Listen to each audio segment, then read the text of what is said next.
My name is David Hirst. I joined the band in 1969 at the age of 16 on Soprano Cornet.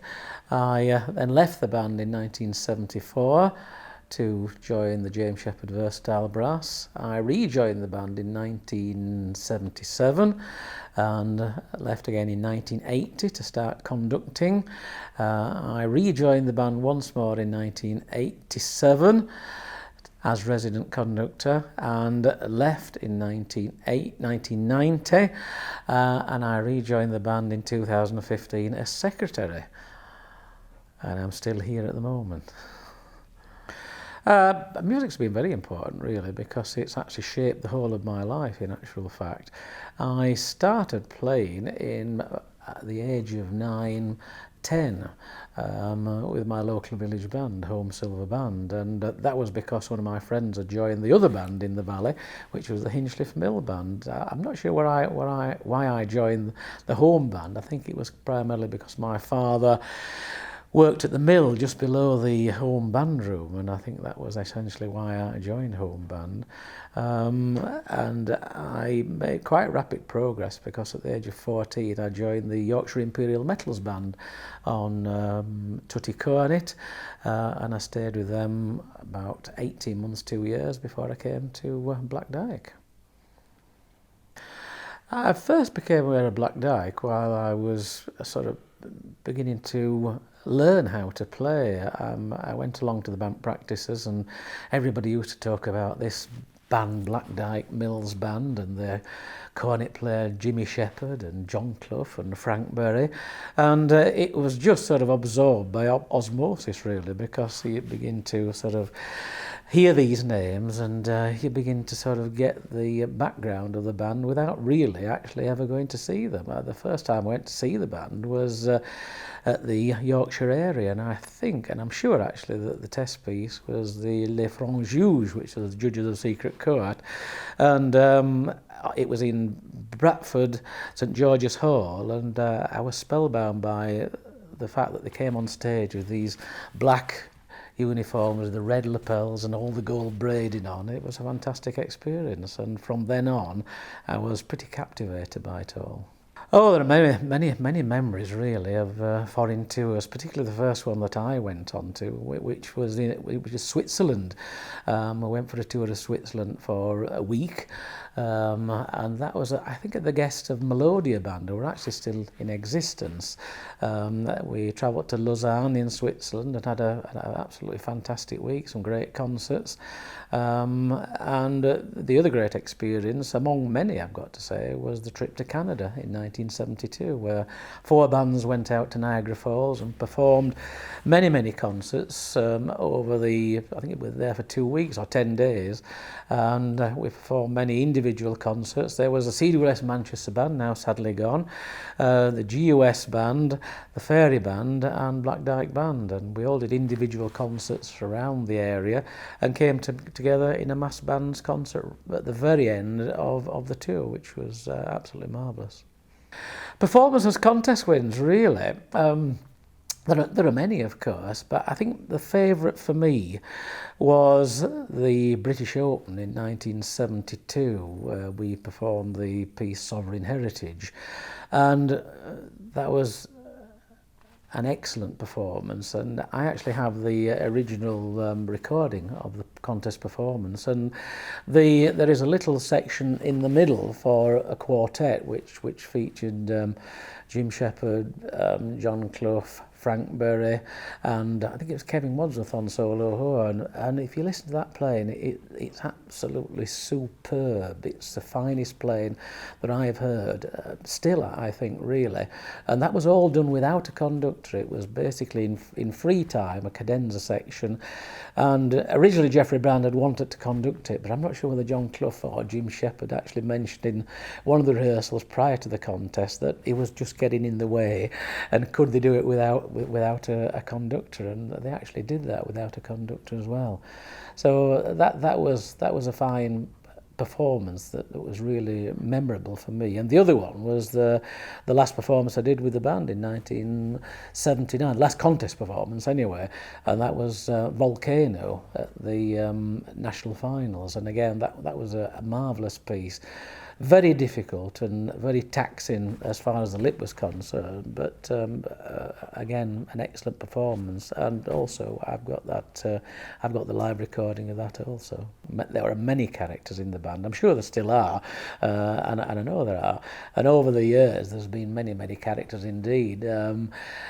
When I joined the band, of course, there were many established players, people like John Slinger, Frank Berry, Alan Holsworth, Derek Jackson. There were Peter McNabb. Really was a great character. In fact, Peter used to do some of the announcing sometimes instead of Roy Newsom, and Peter always had a nice sort of interesting story to tell. And he was an excellent character. There was another one called Peter Moorcroft, who was nicknamed Muffin because he was always eating sandwiches on the coach going to concerts. There were many of them. Malcolm Turton, David Pox, and some superb characters in the band who were really memorable, not only for the playing but also for the sort of social aspect of the band as well. The greatest influence, I think, on my musical career from the age of 15, 16 onwards was Geoffrey Brand. Geoffrey was a marvellous conductor, a very intellectual person who had the ability to actually draw out so many interesting facets of a performance.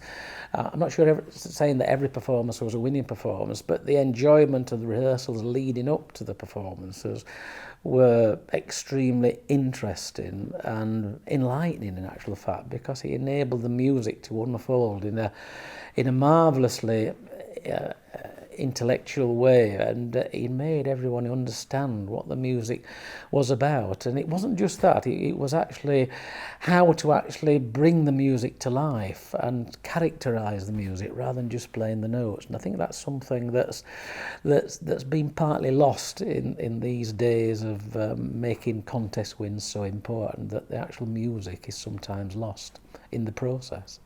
Great players, well, as I said, I mentioned my initial upbringing in the local band, the home band, and we always talked about the players that were in the Black Dyke band then, and those was James Shepherd, John Clough, Frank Berry.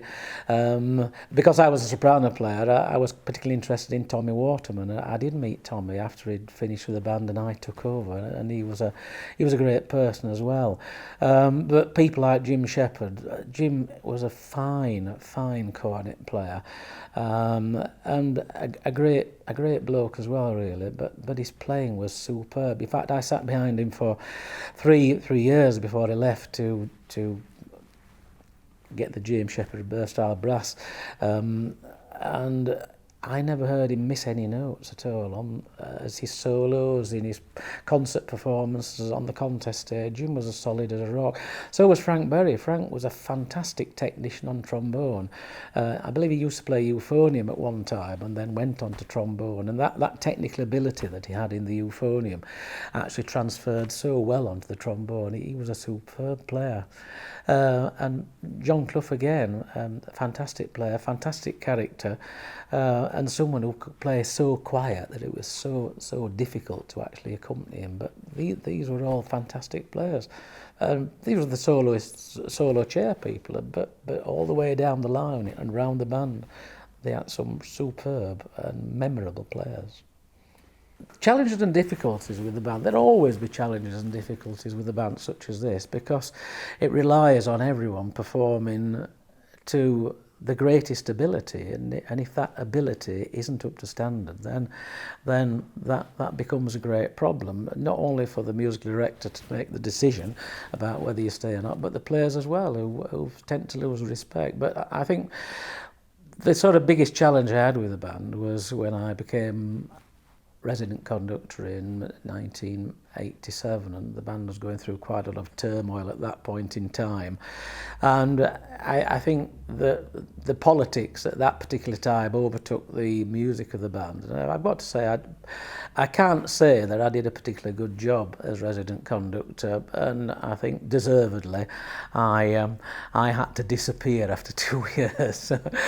But I think quite rightly so. I didn't do a fantastic job. I did get embroiled too much in all the politics that was going on at that time, and it was a difficult period for the band, and I think there'll always be difficult periods for the band, but that for me perhaps was one of the saddest times that I had with the band, purely and simply because it didn't quite work out for me, and I'm sure it probably didn't work out for the band either. So we parted company after 2 years.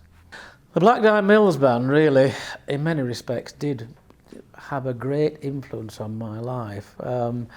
From someone who came from a West Yorkshire mill town of Holmfirth that had perhaps never actually been out of the valley much at all, I was suddenly sort of making my way to Canada, to America, to Switzerland, meeting different people, doing many different things, touring all over the UK.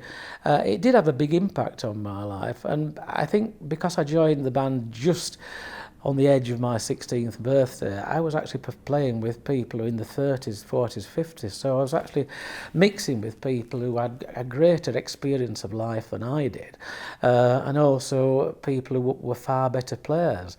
And in many respects that actually gave me something to look up to, because these people were extremely experienced, not only as players, but experienced as people as well. And a lot of that tended to rub off on me. And I'm not sure that everybody feels the same way, but certainly as a member of Black Dyke Band, I reflect back now on all those wonderful times and how it influenced me musically and also as a person as well. And not many people get the opportunity to play with a band such as this, and it is a great honour. And I think when you're playing with a band, you don't always realise or understand that. It's only when you actually step away from it that it becomes perhaps more apparent. Well, Black Dyke Band, or Black Dyke Mills Band as it was in the older days, is one of those flagship bands. It's an icon. It's been around for over 160 years, and in that respect it's held its place within the brass band movement. And brass bands do need these flagship bands. We have Black Dyke Band, we have Grimethorpe Band, we've got Fairies, we've got Fodens, we've got Brighouse and Rastrick just down the road, and these bands need careful nurturing, and sometimes brass bands go through periods where they aren't as successful as they could be, but they are still there and they're still popular with the general public. And these bands are, as I say, flagship bands. We need to keep those, because if these bands disappear, then there is nothing to look up to. And one of the great things about events like Whit Friday is that it gives the ordinary general public, who perhaps never venture near a brass band concert or a contest, it gives the general public a chance to see these bands in action and hear these bands and hear how good they are and the expertise of the players. And I know many people who have not heard a brass band before actually are in wonderment of the skills that are involved. And that for me is why bands like Black Dyke Band are important. They are these flagship bands, they are the icons of the brass band movement, and if we lose those, we are in difficult waters. Black Dyke. Well, the future for brass band music is good. There are lots of compositions being made at the moment, and Black Dyke Band are in the forefront of that. They commission every year. Professor Charles has a great programme of commissioning different composers, and many of the pieces that are played on the contest platform have initially been commissioned by the Black Dyke Band, and that's a wonderful thing. Not many bands are doing that, unfortunately, and it's something that bands need to look towards in order to enrich the repertoire and make sure that new music is always readily available. But Black Dyke Band is, again, as I say, one of the bands in the forefront of doing this. In fact, the band to do it, and long may they carry on. There's no sort of policy to change that at all. To our younger players, yes, just strive to get to the best bands you can. Obviously play to the best ability, play with your local bands and really enjoy that, but strive as much as you can to be the best you can be, and to look to bands like Black Dyke Band and think to yourself, one day I hope to be there, because if you work hard like I did, you will be there eventually.